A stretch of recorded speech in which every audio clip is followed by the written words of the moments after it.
and welcome to Part 69 of my report on the McCarrick Report by Patrick Parson.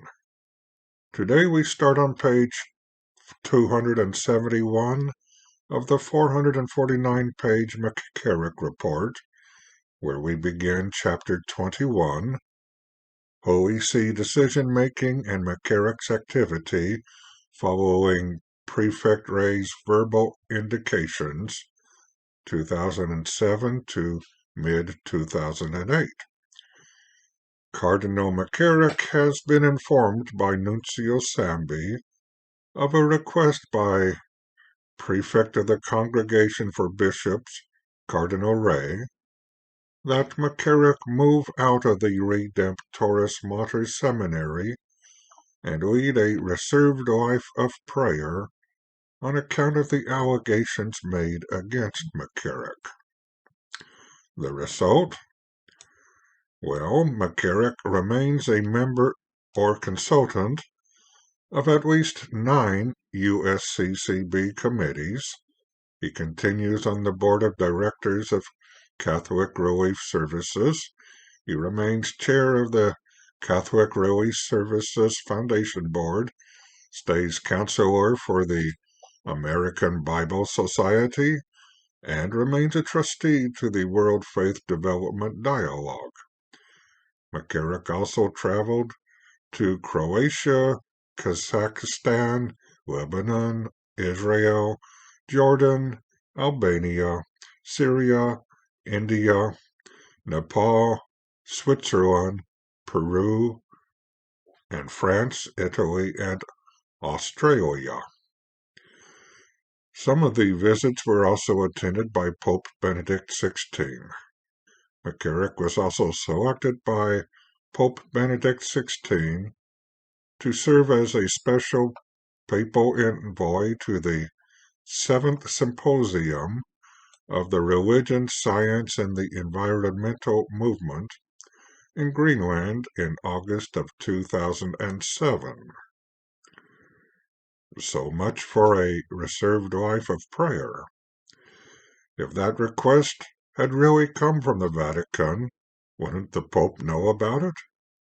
McCarrick wrote after a meeting in Rome in January 2008 that during a general audience with Pope Benedict, the Pope greeted him by saying, "You are still traveling a lot." According to McCarrick, I'm not sure if he meant I am traveling too much, or that he was happy that I was traveling, or that it was just a friendly greeting. I doubt the Pope was happy. McCarrick communicated frequently with Nuncio Samby of his activities in both the United States and overseas until Samby's death in 2011. Up to that point, Samby encouraged McCarrick in his activities and routinely thanked him for his correspondence and reports. And McCarrick, although retired as Archbishop of Washington, still made public appearances and gave interviews and speeches in different parts of the United States.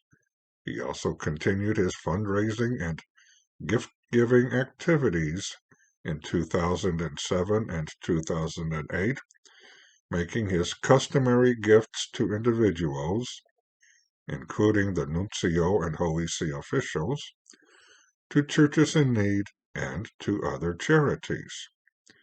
And in 2007, McCarrick arranged for a donation of $100,000 to be credited to the Pontifical Council Cor Unum for Human and Christian Development.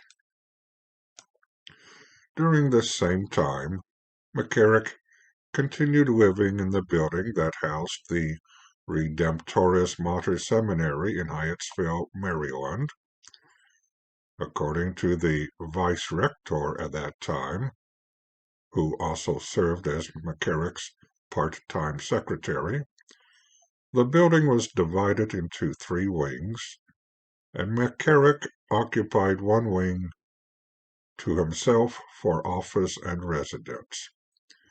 The vice-rector also stated that he, quote, never saw anything improper, unquote, with McCarrick's conduct at the seminary, and that, quote, nothing was ever reported to me either, unquote. So the request for McCarrick to move out seems to have been ignored. McCarrick's activities were known by multiple Vatican officials, but apparently Cardinal Ray was under the impression that McCarrick had generally ceased his overseas travel in line with the verbal indications McCarrick had received from him through Samby in 2006. Although Samby had earlier said that McCarrick kept everyone, quote, on the edge of the possibility that he may be involved in sex scandals at any moment, unquote, that edge must have been a rather dull one, at least for Samby anyway. So was McCarrick constrained by the Vatican recommendation of leading a reserved life of prayer? It sure doesn't look like it, not as we end at chapter 21. We recognize some people feel little or no constraint as they pursue various sins in their lives.